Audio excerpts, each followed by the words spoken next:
Hey, my name's Dave. If you saw my recent fire whip video, you may have figured out that I do stunt work in my spare time, including some whip work. I am a sonic boom artist. I generally braid my own whips, or at least I used to back before I was a father and when I could find stretches of several hours at a time to work on a very time-intensive hobby. I've been working on this one for years. I'm about a third of the way done with the second layer. So I don't get much of it done anymore. Tonight I've got a rare chunk of time. Mara is in bed at a decent hour, which probably means she's going to be up at the butt crack of dawn tomorrow, but for the moment I've got a little bit of time on my hands. I just recently saw a video where somebody was braiding a whip and they did it backwards. They started from the business end and braided toward the handle. That just blows my mind. It seems crazy, but I want to give it a shot. They were doing paracord, so I'm going to do the same thing, even though I normally braid my whips out of leather. Last time I went to the grocery store, I got some paracord. I'm going to leave the core in it. I'm not going to braid around any kind of core, though. I'm going to do 8-plat, and an 8-plat braid, particularly with a round cord, fills all the voids. You don't need a core for that. So it's going to be small. 1, 2, 3, 4. You know, that's what 8 strands looks like. So it's going to be a small little thing. Figure 3 feet. It ought to coil up nice and small, maybe fit in the jacket pocket. But yeah, I'm gonna give it a shot. Now I want it to be 3 feet, so that's 36 inches because it'll be braided. We multiply it by, if you really want to get exact, square root of 2. Let's just say 1.5, which is 36 plus 18. I'm using my calculator to film. 36, 46 plus 8 is 54 inches. And that's not counting having some extra, so let's add another 4 inches, 58, let's say 6 inches, making an even 60. And of course I want to double it over. So 120 inches for the first cord. Here's my ruler. 30, 60, 90,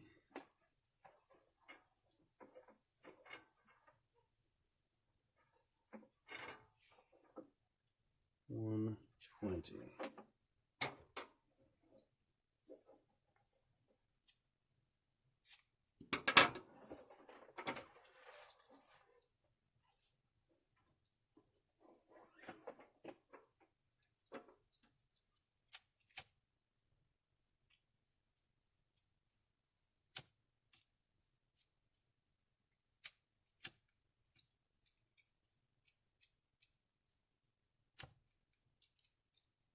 I used to be really good at this. One time I burned the hell out of my finger. I've been a big baby about it ever since.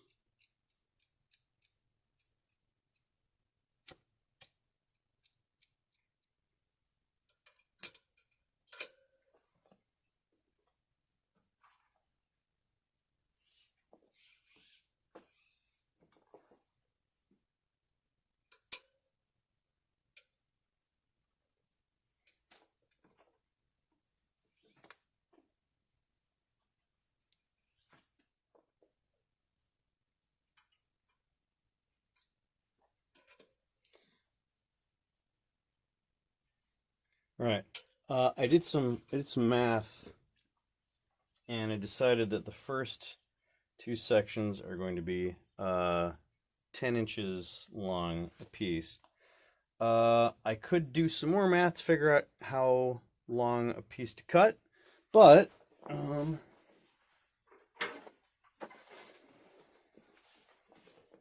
already did math, so instead, I'm just going to see how much of this strand I got left, because I need to equal that, and then double that over. And that's what I got to cut for my next piece.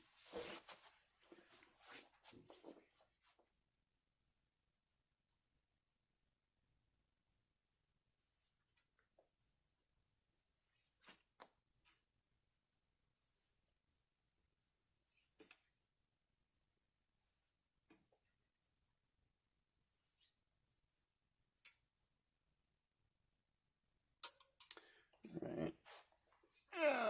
Next layer, or next drop.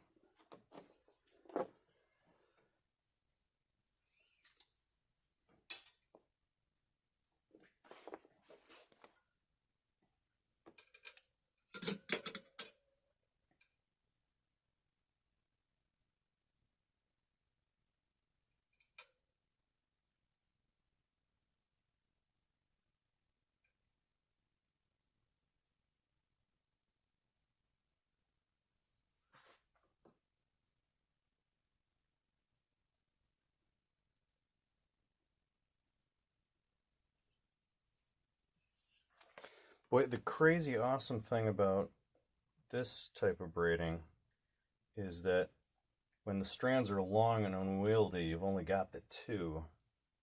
And when you've got a whole bunch of strands to wrangle, they're all really short.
All right, so that's 3 feet there. Oh, I had quite a bit more left over than I thought I would. So at this point, I would either tape it, and if it was leather, I'd wrap it in artificial sinew, tack some turn or two of leather onto it to build it up, and then make a very nice Turk's head knot over the top. I have a mental block with Turk's head knots. If I did that, it would take at least as much time as it took me to do this. There are other knots I could do, but you know, I'm stealing time here to do this, so you know what I'm going to do? I'm going to tie an overhand knot in this cord right here, just this whole thing. You know what? If I'm right-handed.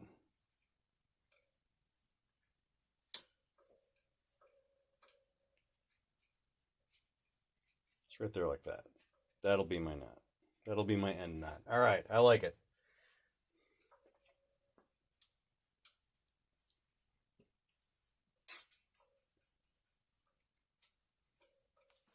Actually, kind of moves okay. Gonna need a fall. I think I'm gonna just cut a piece of paracord, call it an even foot, and tie that on the end.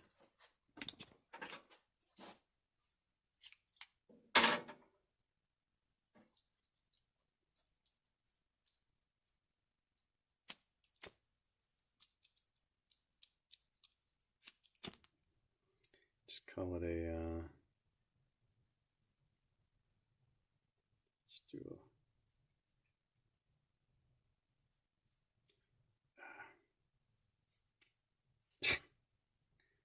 let's try that again.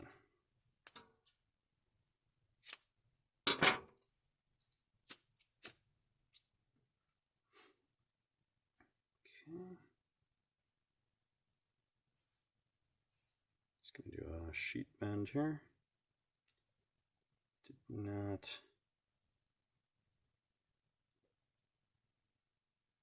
not singe the end of that properly. But it'll hold for the time being.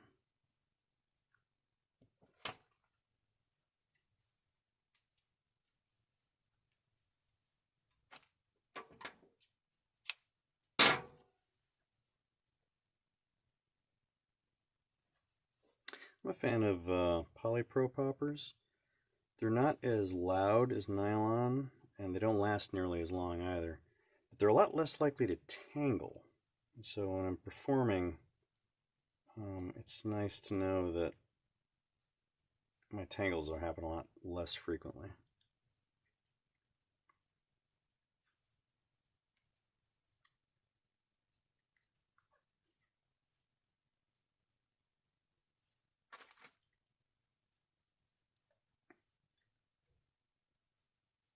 I do have to replace one or two poppers every performance, but that is totally worth it.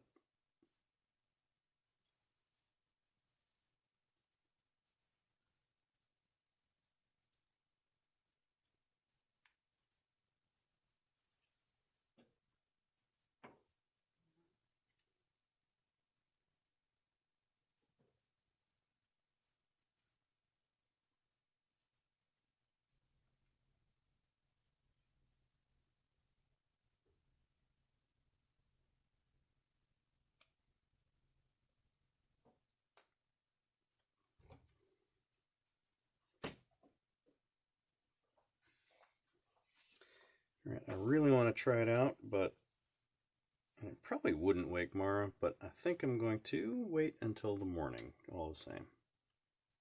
All right, another response, this time with a tripod. It's very, very light. You know, again, I'm used to braiding leather, and so the paracord is just very light. It cracks if I give it a good pull, but it doesn't have a lot of momentum to carry itself. It's I gotta be really pulling on it to get it to crack. Again, this is without a core.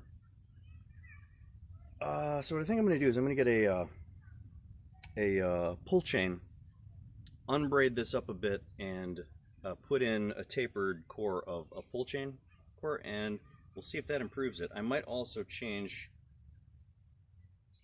I've got the transitions kind of bunched up by the handle so that it's really thin and wiry, and I think the problem with that, at least with paracord, is that now it's just too light. So I might slide everything down a little bit, make it thicker and heavier down at the tip. So, all right, my new plan is to splice in every 7 inches until I get to 8. And that'll take me to 21 inches, and then I'll have 15 inches of 8 flat. One interesting thing will be at 18 inches. That's where I need to splice in the core. And 7 inches right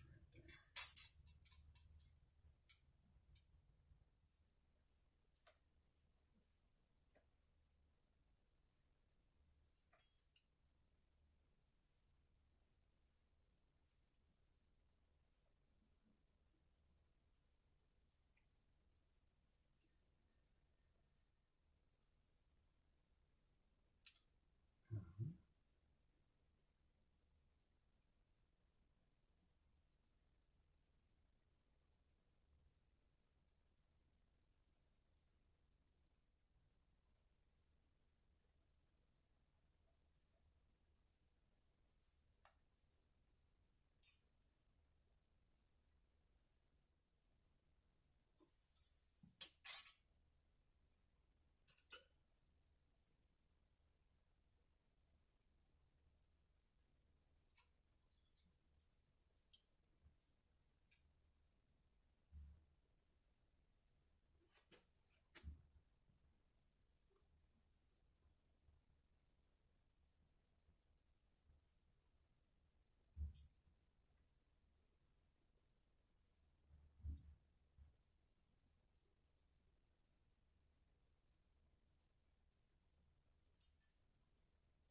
I've just passed the end of the core.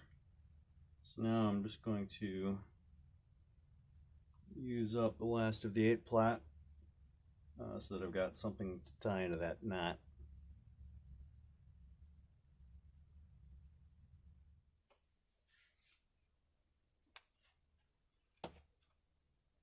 Okay. Feels like it might flow a little bit better. I'm not really going to know until I get it outside, though. I'm cautiously optimistic. All right, finally getting around to a review. I shortened it to about 3 feet. I front-loaded more of the weight, and I put in a core of chain pull, 1.5 foot length, 1 foot length, and a 6-inch length. It's better, but not by a whole lot. Again, if I pull it, it cracks really well, but it just doesn't have the momentum to crack itself with a straight throw. Now, I'm not sure if it's because I did something wrong. I mean, I watched the YouTube video, so I'm an expert now. But, I mean, I've bought 2 nylon whips in my time, and neither of them moved really well. I've used a whip that is the make and model that Winrich performs with, Adam Winrich, and it felt a lot the same. It felt the same way. So, you know, if you're the type of whip cracker that you like, it cracks because you're cracking it, then that just might be a function of that's how a nylon whip moves. Again, I'm used to a leather whip where if you throw it right, it'll crack itself out there. I'm not ready to give up on this design. I think I'm going to, at some point, braid a 6-footer with a more solid core, with a handle, and see how that one moves. Because starting on the business end, it just goes together so fast. It takes so little time to braid a whip relative to doing a leather one the traditional way. So I'm definitely going to try this again, although this is not much more than a noisemaker. Wasn't really expecting it to be, though, so... Alright, that is all I've got for this week, though. See you next week.